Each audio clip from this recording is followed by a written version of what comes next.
El mundo de la edición es una suma de muchos mundos. Muchos que no son tan visibles. Hay una densa red de relaciones, de actividades, es algo lo opuesto a un mundo simple. Es un conjunto de mundos, cada uno con sus particularidades, cada uno con sus mercados. Entonces, a mí me parece muy interesante que vos puedas dar un panorama a uno de esos mundos que están en ese mundo más grande del mundo de los libros, que es el mundo de la literatura infantil y juvenil, que es un mundo que ha crecido mucho en los últimos años, más allá de los vaivenes económicos en Latinoamérica y en el mundo, es un mercado que ha crecido mucho. Entonces, yo empezaría por preguntarte ¿cuál es el lugar de la literatura infantil y juvenil en una empresa como SM? Es un honor estar en CONAVIP porque, bueno, yo supongo que ustedes dimensionan lo que significa esta institución, pero hay pocas en el mundo. Por lo menos yo he trabajado en varios países en Iberoamérica y conozco otros muchos y no hay nada parecido. Creo que esto lo saben, así que estar acá con ustedes es un gusto.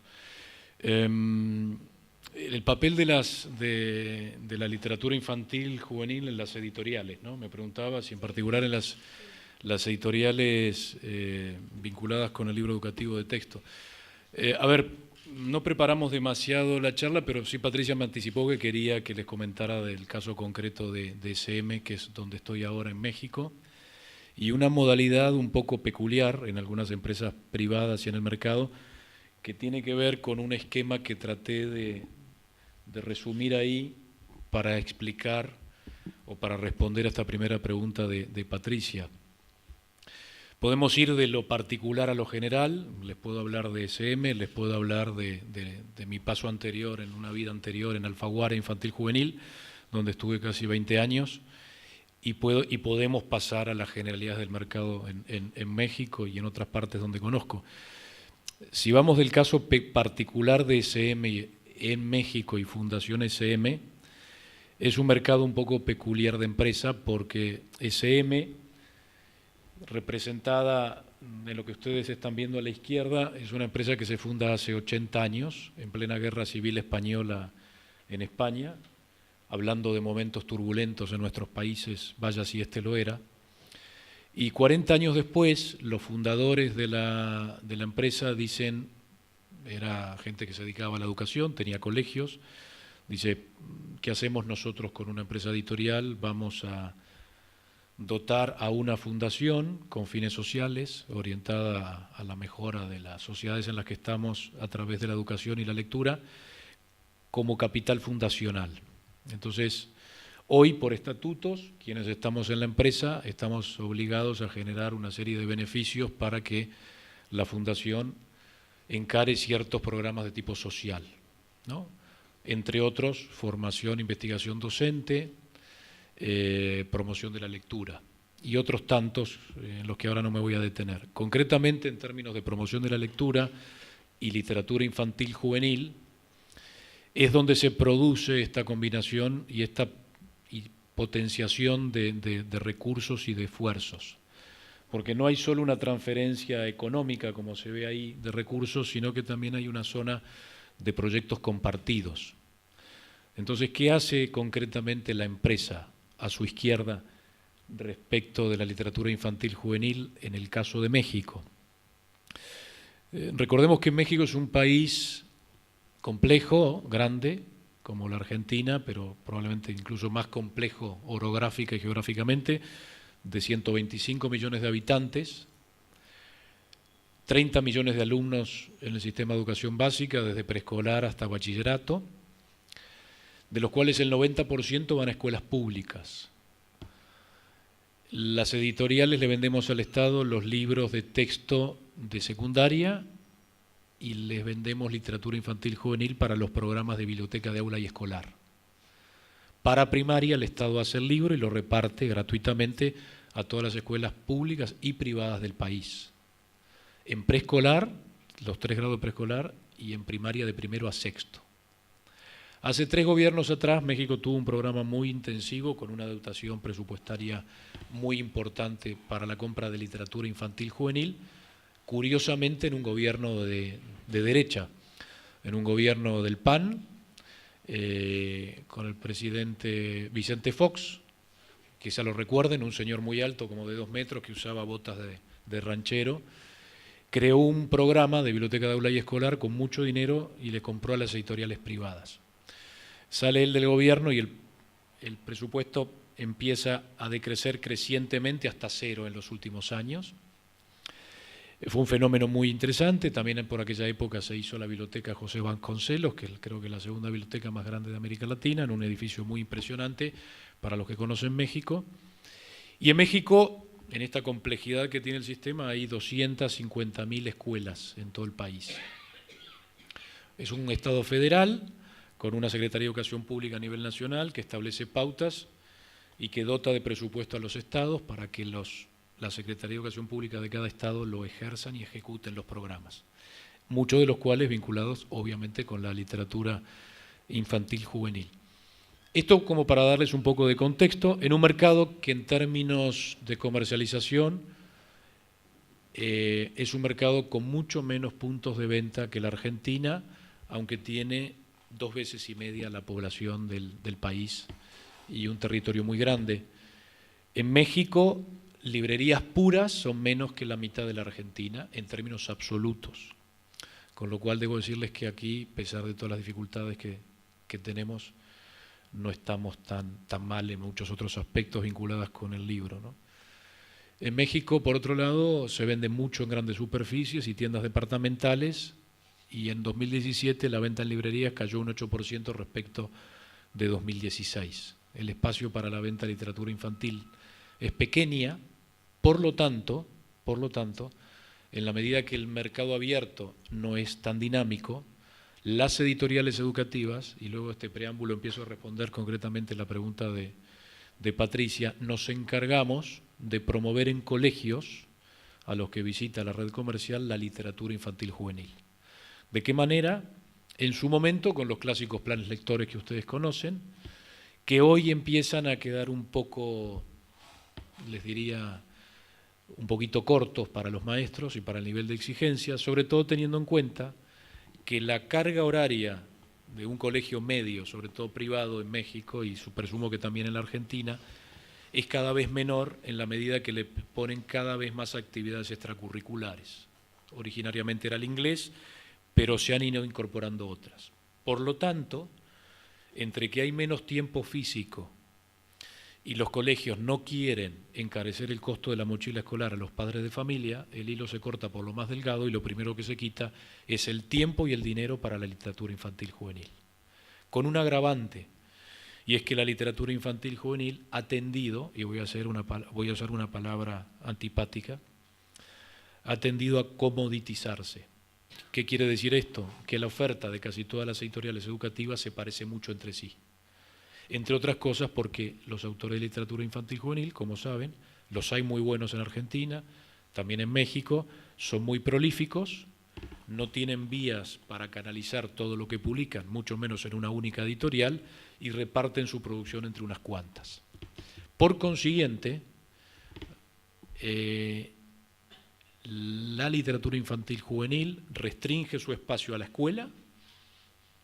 Tengamos en cuenta que en México, después de la librería, que es el primer canal en ventas, que es el 38%, luego viene la escuela, que con el 26%, en términos de facturación.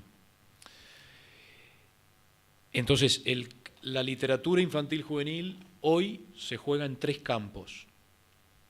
El de los colegios, fundamentalmente privados, el de la compra pública, que ha tendido, como les digo, a 0 en el caso de México.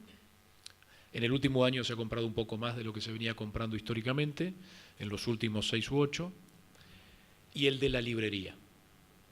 Y lo comento en creciente grado de importancia y de volumen de negocio. En las escuelas, la competencia es muy dura porque todas las editoriales educativas, en un mercado como el mexicano, están presentes. Las mexicanas de toda la vida, las editoriales de origen español, el caso de SM, y las editoriales anglosajonas. Entonces, peleamos por un mercado de poco más de 3 millones de alumnos, muchas editoriales, con una oferta que empezaba a parecerse demasiado entre sí. Libros todos bien editados, libros de buenos autores, libros cada uno con sus actividades para los maestros. Por lo tanto, ¿cuál es la razón por adoptar un libro u otro? La peor de las razones posibles, precio o descuento. Y eso impacta definitivamente en la rentabilidad de las empresas. Entonces había que buscar mecanismos distintos para esto. Y ahí es donde entran a jugar, en casos como los nuestros, las llamadas sinergias con instituciones como la Fundación SM. ¿Y esto cómo opera básicamente? En que SM transfiere recursos a la fundación para que la fundación haga actividades, por un lado, en escuelas públicas donde no pueden comprar los libros, y se empieza desde las labores básicas de donación masiva de contenidos, de libros, para dotación de bibliotecas, hasta acciones más de tipo social, como biblioterapia, que consisten en acciones en las que se utiliza la literatura y ciertas dinámicas de juego en torno a los libros para hogares, para chicos en situación de calle o hogares con migrantes, niños o adultos, en los que se utiliza la literatura como un espacio de recreación. No le solucionamos el programa, no le solucionamos el programa no le soluciona el problema a nadie, obviamente. Imagínense personas expulsadas por las maras en Centroamérica o por problemas tribales en el Congo.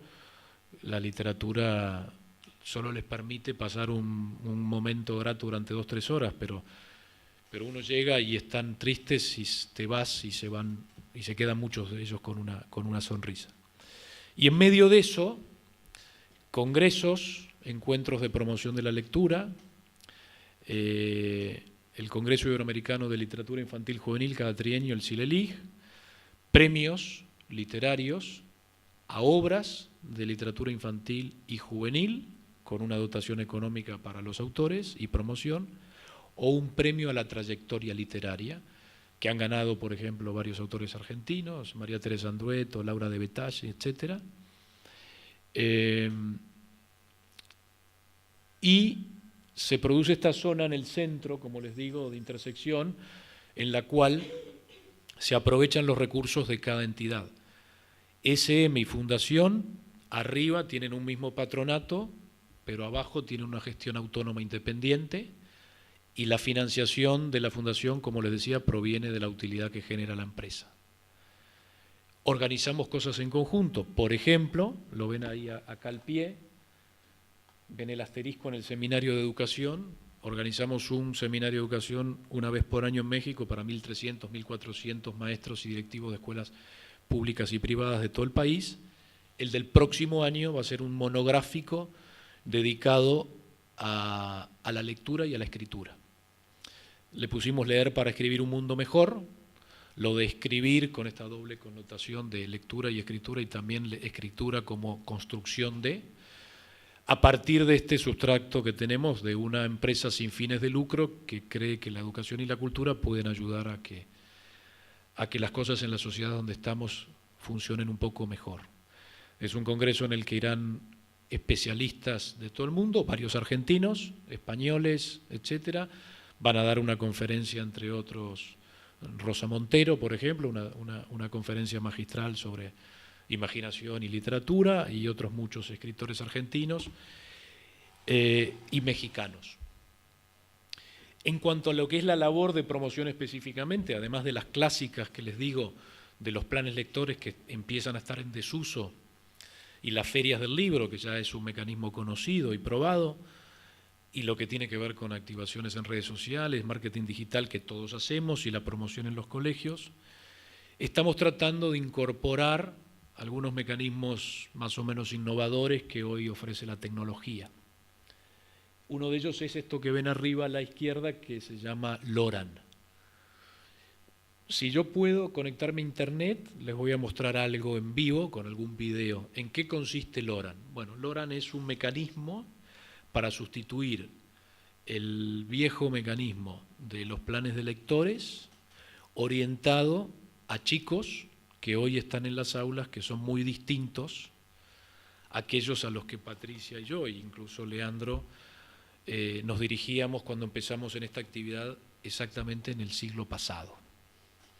Entonces, estos chicos de hoy que han nacido con los medios digitales, les resulta francamente difícil, y a sus maestros, motivarlos con los mecanismos que usábamos antiguamente.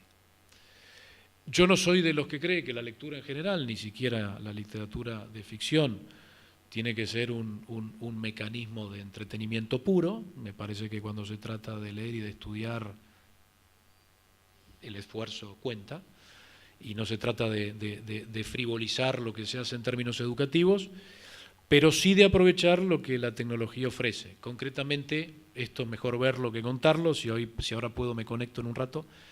Loran consiste básicamente, para resumirlo muy burdamente, en una plataforma de gamificación que utiliza el juego para resolver una serie de acertijos, adivinanzas, retos, desafíos que solo pueden ser resueltos si el chico lee el libro en cuestión.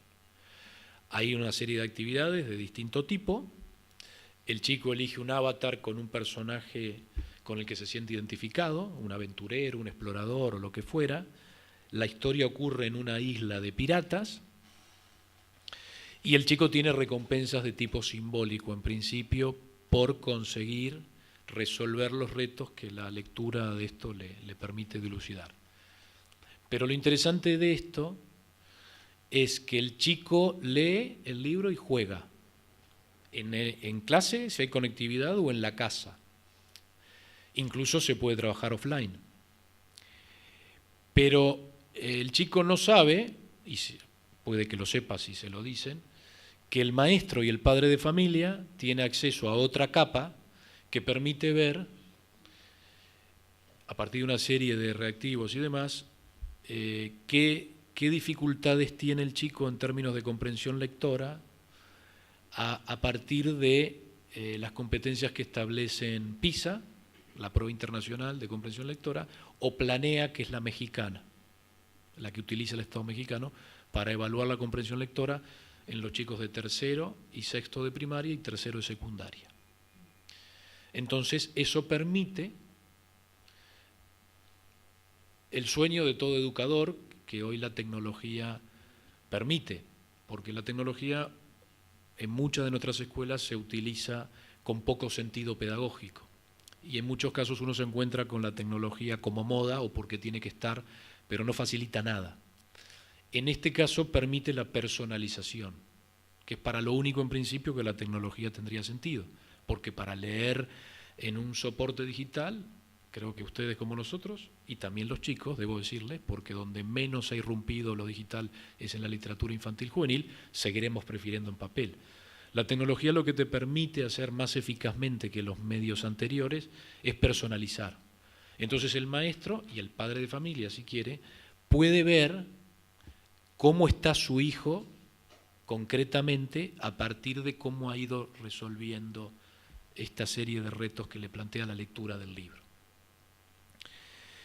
Y me extendí demasiado con la respuesta, pero bueno, utilicé lo que hace SM, que es lo que conozco más, rápidamente, para responder a la pregunta de Patricia sobre la vinculación de editorial educativa con promoción de la literatura infantil juvenil. Me quedé pensando, vos hablás de los planes lectores que empiezan a estar en desuso. ¿Podrías decir en 2 palabras qué eran los planes lectores? ¿Esto que proponen con la plataforma también tiene la forma de un plan lector o no? Básicamente un plan lector consiste en una selección de un acervo bibliográfico, editorial, por lo general clasificado en base a la combinación de 2 variables, como saben, franjas etarias y temáticas. Esto último, cuestionado, y creo que con razón, por una parte del mundo educativo, porque tenía que ver con esta historia de utilizar la literatura con fines didácticos, la literatura con moraleja, la literatura para la transmisión de valores, lo cual es un poco dudoso sobre si es la mejor forma de utilizarlo. Pero como ustedes saben, yo creo que los sistemas educativos, bueno, no sé si en el mundo, pero por lo menos en Occidente, son instituciones un poquito conservadoras que han tenido históricamente algunos bueno, Leandro sabe y ha escrito sobre esto, pero el sistema educativo ha tratado en nuestros países de utilizar todos los espacios formativos para bajar cierta línea política, patriótica o como quieran llevarlo, y valórica, ¿no? Y la literatura se ha utilizado con ese sentido. Entonces uno veía, o ve todavía, los catálogos de las editoriales que clasifican la selección de títulos, lo ponen en un catálogo físico en su momento, en lo que ponen estos para chicos de preescolar, estos para 6 o 8 años, 8 a 10, 10 a 12, etcétera, adolescentes, cada una de las series con un color, y hacen una tabla en la que ponen los libros en cuestión, con el título, su autor, el año al que va dirigido y la temática. Entonces, este libro va bien para el maestro que quiere trabajar la amistad, ¿no? O el que quiere trabajar. Y entonces cada uno de esos libros, por lo general, va acompañado de una serie de fichas para el profesor en el que le dan las actividades del libro muy digeridas. No lo critico, pero le dicen al maestro de alguna manera, o le sugieren ciertas actividades, ¿no? Que se detonan a partir de la lectura del libro, y ciertos ejercicios de intertextualidad, de vinculación con hechos de la actualidad, o con efemérides, o con cosas, ¿no? Entonces, los habrán visto, por lo general eran cuadernillos, que ni siquiera a veces eran cuadernillos, eran una hoja doble carta plegada al medio, impresa en cada uno de los lados en 2 colores, en 4 era un lujo, que venía la reseña del libro, una breve ficha biobibliográfica del autor en cuestión, argumento, preguntas y actividades para que el maestro trabajara en el aula con los chicos a partir de la lectura de ese material. A grandes rasgos, esto en Argentina, país pujante en materia literaria en la región y en particular en literatura infantil juvenil, se ha hecho muy bien y desde hace mucho tiempo, ¿no? Entonces ahora esto como que se ha repetido porque ya no hay posibilidad de diferenciación respecto de lo que hacen una editorial respecto de otra, y como te decía, las audiencias, el chico de hoy empieza a ser otro, ¿no? Entonces se está dando un giro hacia nuevas actividades o nuevas propuestas como esta que te digo del uso de plataformas que permiten promover esto. También con la idea de revertir algunos resultados un poco preocupantes. Los estándares internacionales para la medición de competencias son otra herramienta y otro procedimiento polémico en nuestros países, ¿no? O sea, esta idea de que hay controversias al respecto, de que si los niveles educativos son susceptibles de ser medidos con estadísticas y con números, ¿no? Y eso es muy discutible. No voy a entrar en esta polémica porque me parece que nos vamos mucho de tema, pero nos guste o no, hay un dato evidente. En México forma parte de los países de la OCDE, que son los países a los que PISA mide niveles de comprensión lectora, matemáticas, ciencias, etc. México es el último, está 30 y tantos puntos por debajo de la media de PISA, no de los mejores, y en la prueba nacional, que probablemente tenga más sentido, porque los estándares están más alineados a la realidad local, hecha por el Estado mexicano, emplanea sobre 4 niveles de comprensión lectora, el 52% de los chicos mexicanos no pasan de los 2 primeros niveles. ¿Qué quiere decir esto? Que solo son capaces de descubrir en un texto información de nivel superficial. Entonces no son capaces de inferir a partir del texto, no son capaces de entender un texto argumentativo, de hacer inferencias y demás. Y esto no hace falta que diga acá, porque no hay que saber de educación, sino tener sentido común para saber lo que implica que alguien no sepa, no sea capaz de comprender un texto. A nivel del sistema educativo formal, no solo le va mal en la asignatura de lengua, español o lo que fuera, sino que le va mal en todas porque a lo mejor es muy bueno en matemáticas, pero no entiende la consigna para la resolución de un problema. Pero además le afecta para la vida. Y además le impide. Ya no hablamos de escolaridad ni de avance académico, sino que hablamos de la educación en el mejor de los sentidos, como formación personal y crecimiento personal, le impide disfrutar del mundo, de la vida, de la interacción con otros y ulteriormente insertarse en el mundo laboral, ¿no? Entonces, es un intento de mejora por esta vía, ¿no?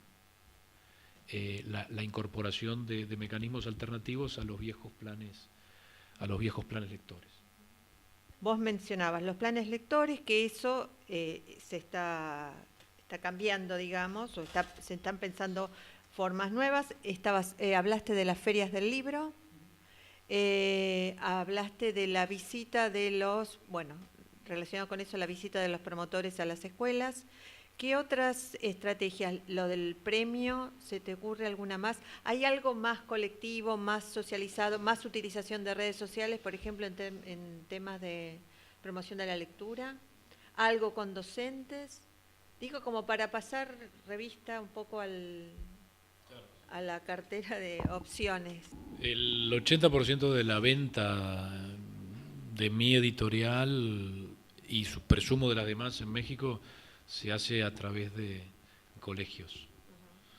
En primer lugar, como les decía, la red de librerías en México está presente en los grandes centros urbanos, ¿no? En Ciudad de México, en Guadalajara, en Monterrey, en unas pocas ciudades. En muchos de ellos, en ciudades no menores, estoy hablando de ciudades de cientos de miles de habitantes, el libro se consigue, si la hay, en un local de Fondo Cultura Económica, en una Sanborns, que es una tienda multiproducto, que pertenece al señor Carlos Slim, como otras muchas cosas en México, que vende de todo, que además es cafetería, restaurante y vende libros, en supermercados. Entonces, la venta más importante se realiza para temporada escolar. Hay algunos libros que en la jerga interna de la industria se conocen como más libros de consumo, o más libros, sobre todo juveniles, estas sagas juveniles, estas distopías, todo este tipo de libros que ha tenido mucho impacto desde épocas de, en su momento podría ser algo más parecido, no sé, Harry Potter o Crepúsculo, todo esto que genera fenómenos masivos de clubes, de fenómenos en redes sociales, de chicas y de chicos que lo promueven. Están los fenómenos de los booktubers, a los que también las editoriales hemos empezado a acercarnos también para la promoción del material. El trabajo que se hace naturalmente en redes sociales para promoción de la lectura. Como te decía, también los encuentros de promotores de lectores financiados por la Fundación SM. Por ejemplo, SM tiene un diplomado en promoción de la lectura. Es un diplomado semipresencial de 120 horas en el que se forma en la promoción de la lectura. Nosotros procuramos cada X número de tiempo ofrecerle a la red comercial, a quienes visitan los colegios, que tomen el diplomado. Y ese diplomado tiene un reconocimiento por una institución paraestatal que se llama Conocer, que es una institución tripartita que normaliza aquellas profesiones no colegiadas o cuya impartición no se da a nivel de grado en universidades. Ejemplo, si una cámara de restauranteros quiere tener mozos profesionales, crea con la Secretaría del Trabajo y con la Secretaría de Educación Pública, que son las otras dos entidades estatales, una formación específica en la que se determinan las competencias requeridas para ese oficio, ¿no? Y eso implica para las personas una cualificación para la salida al mercado laboral. Bueno, lo que estamos intentando, no solo nosotros, otras empresas educativas y de literatura, es empezar a ofrecer, desarrollar y certificar, tanto a nivel de promoción de la lectura como a nivel de formación editorial, a través de la CANIEM, la Cámara Nacional de la Industria Editorial Mexicana, una serie de actividades del oficio que, como te digo, no están colegiados. En Argentina existe la carrera de edición en la UBA. En México hay alguna formación institucional a nivel de diplomados, maestrías y demás, en algunas instituciones como la propia Cámara del Libro, como la UNAM, etcétera, pero históricamente esta ha sido un oficio, una profesión en la que se va desde, como decía Leandro al principio, más desde la praxis, como sabés bien, a la teoría que a la inversa, ¿no? Los que empezamos en esto aprendimos por ensayo y error metiendo la pata, pero nadie te gradúa en editor, por lo menos en aquella época, ahora sí. Que yo sepa, SM México, Argentina no lo ofrece, porque como te digo, se hace contando con el aval de dos instituciones públicas, o sea, la Secretaría del Trabajo y la Secretaría de Educación Pública. Pero bueno, el diplomado se puede tomar a distancia. Lo único que el reconocimiento, en teoría, si es que eso cuenta para alguien, el papelito, tiene menos validez aquí que el que tendría ya, ¿no? Las instituciones privadas que están en el mundo educativo cumplen una serie de protocolos para tener para ser una entidad formativa y certificadora, susceptible de ser auditada periódicamente, ¿sí? Es decir, lo que ofrezcas tiene que tener cierto rigor académico y además estar viva. Es decir, si no hay un número mínimo de personas por año que se inscribe, toma cursos y se certifica, perdés la calidad de institución certificadora. Entonces, ¿por qué te cuento esto? Porque también es un intento de profesionalizar la actividad, ¿no? de darle más rigor, ¿no? Y además ofrecerle a nuestra gente que cuando vaya a hablar de literatura no solapee, porque van los vendedores a los colegios y si no lees el libro difícilmente vayas a convencer a alguien, generes el mínimo entusiasmo para que el maestro lo recomiende y lo adopte, ¿no? Entonces, bueno, y algunos, los que ya somos un poquito más entre apasionados e inconscientes, digo inconscientes porque dejamos de otras actividades por las que supuestamente nos pagan, vamos y hacemos talleres de promoción de la lectura en los colegios cuando nos invitan. Pero eso es solo para despuntar el vicio, obviamente. Y entonces, este es lo que a grandes rasgos hacemos, ¿no? En México la cultura y el libro, México, digo, como todos sabemos, ha tenido un 70 años de PRI, del Partido Revolucionario Institucional, es prácticamente hasta el año 2000 que gana el PAN, el único partido en el gobierno sucesivamente, un régimen casi de partido único, con una labor de promoción, de fuerte promoción de la alfabetización post-revolución mexicana con Vasconcelos en la década del 20, para conseguir terminar con el analfabetismo en México, y paralelamente a su vez una labor, el ejercicio de cierta hegemonía por parte del Estado y del gobierno a partir de la cooptación y del financiamiento y de la subvención de muchas instituciones y de intelectuales vinculados con el mundo de la cultura, y es así que nace Fondo de Cultura Económica, una red importante en su momento de librerías, una participación, como sabemos, de muchos intelectuales mexicanos en su momento en algunos lugares claves en el Estado en términos de educación y de cultura, agregados culturales de Octavio Paz, Carlos Fuentes, Alfonso Reyes y todo esto. Muchos de ellos vinieron a la Argentina. México consigue esta cobertura masiva con estas 250.000 escuelas públicas que te digo en todo el país, sobre todo a nivel de educación básica.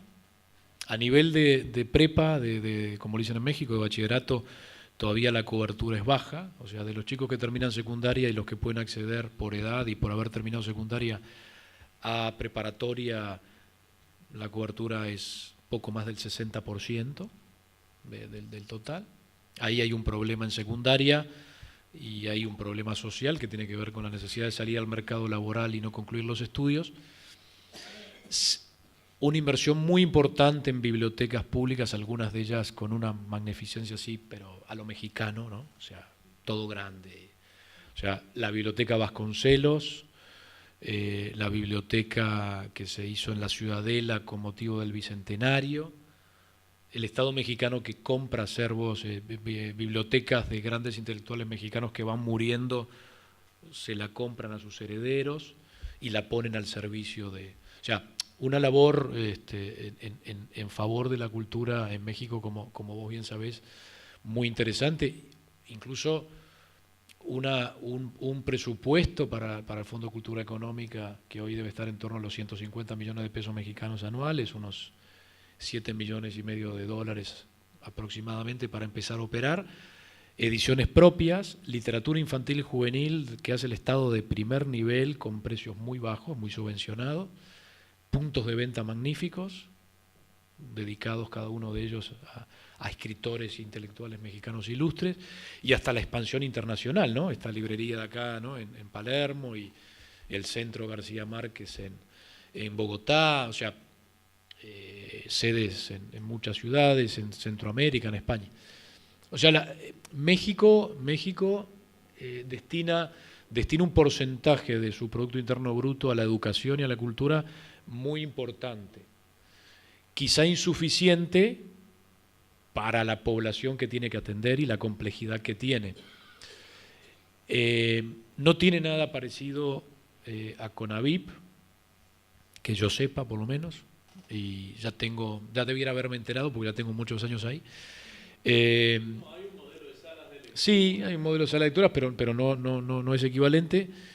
Y después, como te digo, estaban la idea de que en cada biblioteca, en cada escuela hubiera una biblioteca que combinara el libro literario con el libro informativo en distintas temáticas. Se hace un proceso abierto, bastante transparente, interesante, de compra a las editoriales. O sea, editoriales que en el mercado abierto, editoriales pequeñas y medianas, mexicanas e internacionales, que en el mercado abierto pesan poco porque tienen poca presencia en colegios o incluso librerías, al Estado mexicano le han vendido volúmenes importantes, porque ahí se juzga la calidad de la obra nada más, y esto dotado. La última reforma educativa que impulsó este gobierno que se está yendo, el 1 de diciembre, esta reforma educativa ha tratado de promover en el papel y en los hechos, cuando hablo de los hechos hablo de presupuesto, porque si no todo es verso, ha tratado de promover la lectura, y luego de varios años sin comprar literatura infantil juvenil para la dotación de biblioteca de aula y escolar, ha puesto dinero para comprar libros. Bastante dinero, un presupuesto progresivo, es decir, compraron para los 3 grados de preescolar, los 2 primeros de primaria y primero de secundaria, en torno a 300 y tantos millones de dólares en libros, unos 15, 16 millones, perdón, 330 millones de pesos mexicanos, unos 15, 16 millones de dólares en libros a las editoriales este año, luego de años sin hacerlo. Va a haber cambio de gobierno, el nuevo Congreso asumió ahora en septiembre, es decir, que los diputados y senadores del presidente electo ya asumieron el no. Estamos en el proceso de transición en el que están trabajando los 2 equipos de gobierno, el que se va y el que viene, y se están negociando los presupuestos para la Secretaría de Educación Pública del próximo año. Ahí veremos si hay más dinero para bibliotecas. Las bibliotecas existen. Hay algunas, como te digo, los que están en las grandes ciudades que tienen mucha actividad, y luego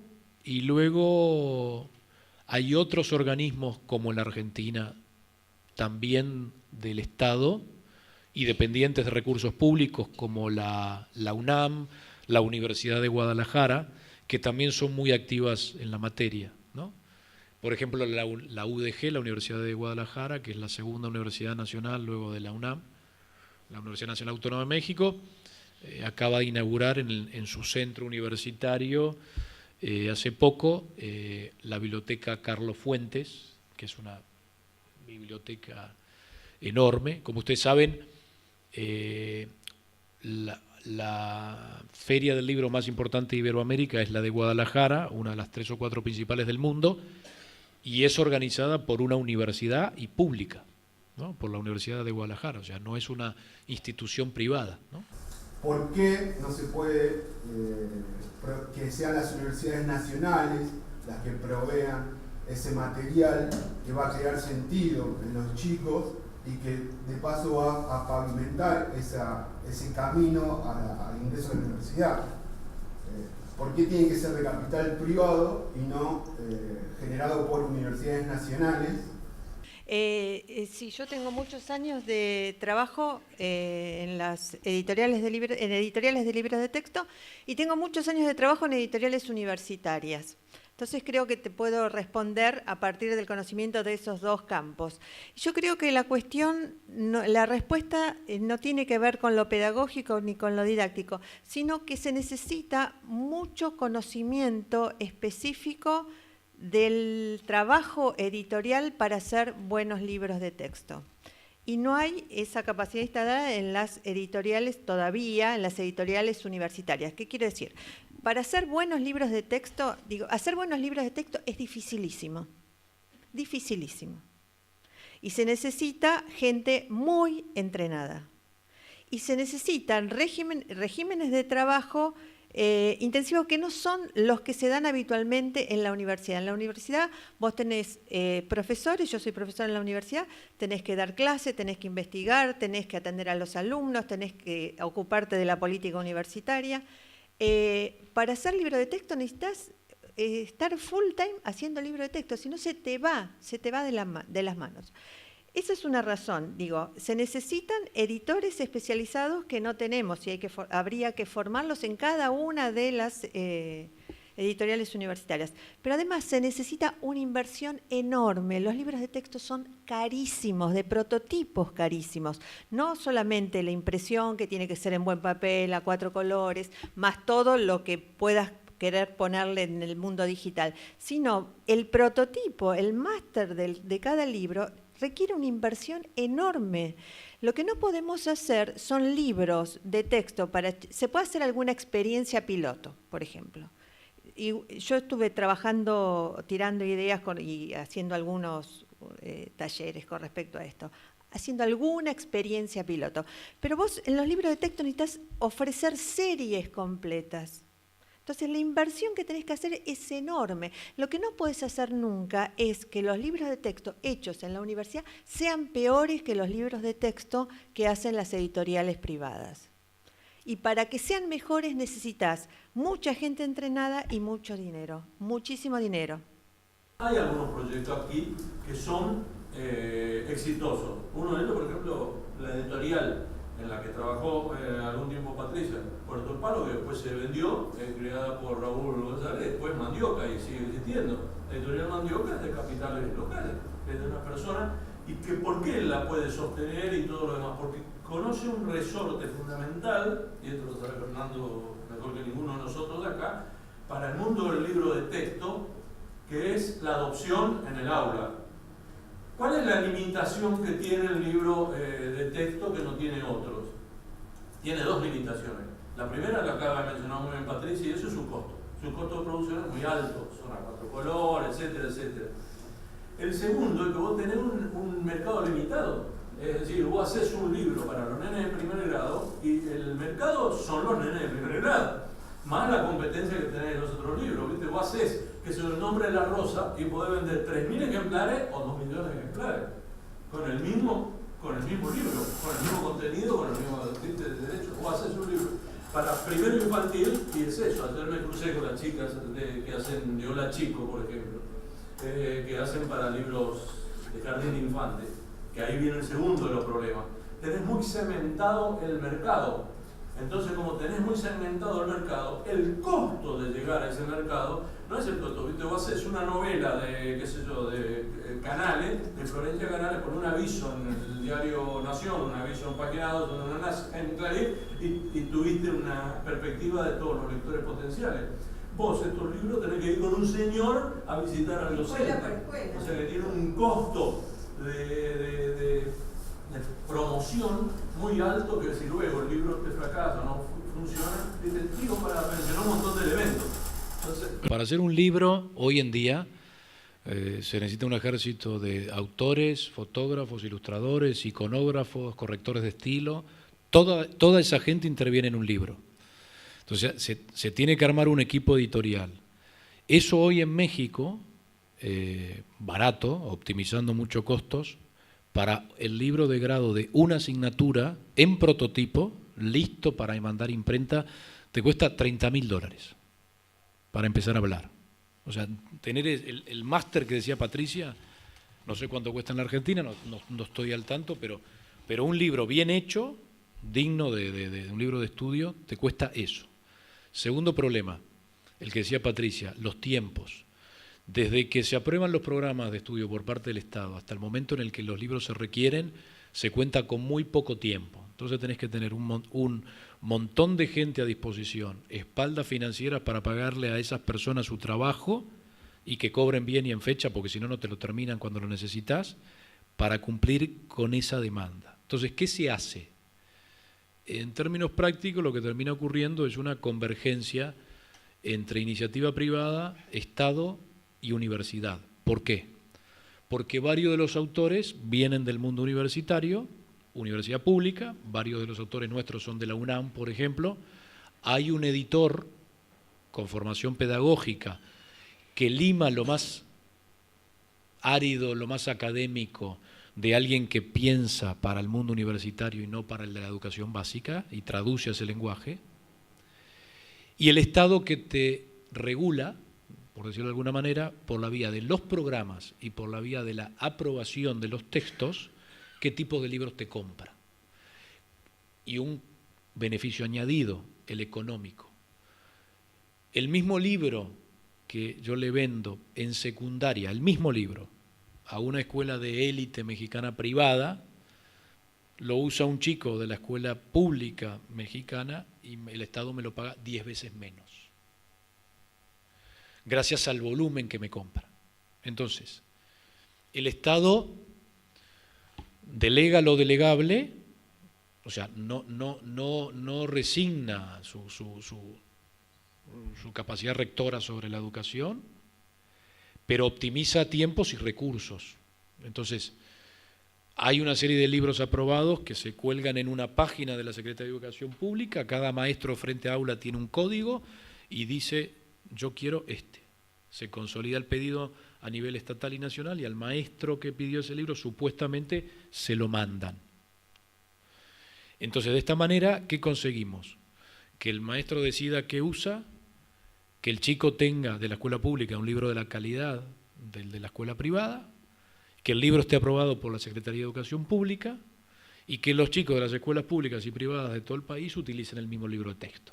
Otras condiciones de infraestructura, edilicias, de otra índole, quizá no las tengan. No pierden respecto del nivel docente medio, debo decir, porque los docentes de la escuela privada no son mejores que los de la escuela pública, y esto no es una cuestión ideológica, es una cuestión probada por estudios que dicen que la diferencia entre el nivel académico de un chico de escuela pública y privada o de donde vaya tiene básicamente que ver con otros factores que tienen que ver con el contexto socioeconómico y el capital cultural de la familia de la que provienen. Entonces, ese es un mecanismo que permite que, por ejemplo, por la ridícula cifra de $6, al tipo de cambio de hoy en México, el Estado le pueda dar a cada chico de primaria de México toda la dotación bibliográfica que necesita para un curso escolar. Cuando la labor editorial, como contaba Patricia, se ha delegado exclusivamente en el Estado, que te podrás imaginar que no puede darse el lujo de tener una nómina de editores en planta para un volumen de trabajo que es como un acordeón, porque los libros no se renuevan cada año, sino cada vez que hay una reforma. Entonces, ¿qué tenés? A un ejército de editores mirando el techo durante 5 años esperando a que le pongan un libro. Entonces, ¿qué hacen? Cuando hay una reforma, los libros de primaria que hace el Estado salen a contratar afuera despachos externos de editores, diseñadores, correctores, etcétera, etcétera, que no siempre están disponibles porque están empleados en la iniciativa privada y no consiguen además en los plazos que requieren que esos libros estén listos para que cuando el chico de escuela pública empieza el ciclo escolar tenga el libro sobre su mesa de trabajo en tiempo y forma. Entonces, y luego, para no hablar del costo político que tiene en nuestros países, supongo que en todos, los problemas y las erratas en los libros de texto, sobre todo si son del Estado. Por ejemplo, sin ir más lejos, hay una polémica muy grande en México porque los últimos libros tenían un montón de erratas, a tal punto que lo que se ha prestado para muchas bromas y todo demás es que hay una mano con 6 dedos, por ejemplo. Entonces, bueno. Todos los que estamos en el mundo editorial sabemos que sea editorial pública o privada, la errata es inevitable, ¿no? Porque es un error que a cualquiera se le puede escapar.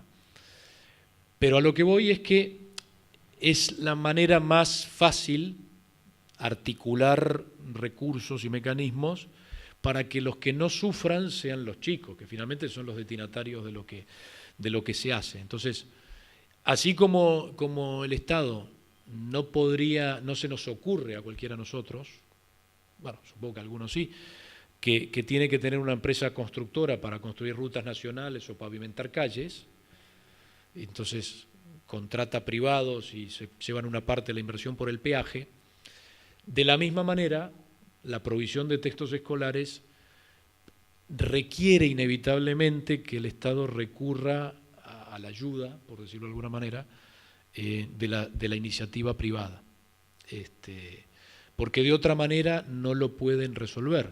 Fíjate que ahora en México, por ejemplo, el gobierno saliente no va a poder entregar los libros listos de primaria para todos los grados escolares. Entonces van a coexistir libros nuevos con los nuevos programas de estudio para las asignaturas de 1º a 4º, con suerte, si no es solo 1º y 2º, de 1º a 4º, y 5º y 6º van a ser los libros viejos. Entonces, ¿por qué? Porque no llegaron a tiempo por no ceder parte del desarrollo editorial y comprárselos a las editoriales privadas. Entonces, el nuevo gobierno va a tener que resolver los libros de texto de una reforma que no hizo, de programas heredados. Entonces este año se va a dar una cosa como muy rara, muy esquizofrénica, de que no va a haber congruencia entre el programa y el libro. En México, por lo menos, y supongo que casi toda América Latina, el papel del Estado es absolutamente determinante. Fíjate que de los 145 millones de ejemplares de libros que se producen en México por año, el 45% va al Estado. O porque lo hace el Estado, porque se la compran las editoriales privadas, lo que el Estado aprobó. Entonces, se hace toda una inversión en libros de muy buena calidad, pero no porque lo haga la editorial, así cuela libremente. De hecho, en la última dictaminación de primer grado de secundaria de este año, el 50% de los libros fueron rechazados de plano. Hoy, que yo estoy pendiente de México, estoy con ustedes acá y también ahí, me van a dar los resultados de la dictaminación de segundo grado y hacia octubre de tercer grado. Entonces, como hay inspectores públicos que van a escuelas privadas, a supervisar a los maestros de escuelas privadas, el inspector te puede reclamar que el libro de texto que usa la escuela privada haya sido aprobada por la Secretaría de Educación Pública. Entonces, la intervención es muy fuerte. Solamente en términos de ejecución, por lo que contaban Leandro y Patricia, de tiempos y de presupuesto y de ejecución, es donde interviene pero no te creas que hay autonomía, o sea, es el programa, los temas, el orden en el que quieren que los expongas y cómo los plantees didácticamente. A mí me encantaría tener esta discusión, también por mi propia formación e intereses, pero no sé si habrá tiempo, pues es un tema para charlar largo rato, ¿no? Y sí, evidentemente uno no puede ser tan inocente o negar que todo lo que uno haga, y sobre todo si uno se dedica al mundo editorial, no tiene una fuerte connotación política e ideológica, y probablemente lo que hemos hablado hasta ahora y lo que yo suponía que era este espacio y el propósito era solo la punta del iceberg, ¿no? Todo lo que está abajo ya merita una discusión de otro tipo. Pero mira, para darte una respuesta lo más sencilla, por no decir simplota posible, a lo que estás diciendo, yo te diría que tiene que ver, es una de las puntas posibles por donde podía responderte, es qué grado de autonomía relativa tenemos los editores y los empleados de ciertas empresas, algunas de capital de origen transnacional, a la hora de publicar aquello que entendemos que para el país al que pertenecemos o la sociedad en la que estamos no contraviene ninguna norma ética, moral o hasta ideológica, si querés ir más allá. Yo trabajo en una empresa, como les conté, que es de capital privado, no estatal, pero con un fin social, que no reparte beneficios con un accionista que cotiza en bolsa en Nueva York o con lo que sea. No, a ustedes, gracias.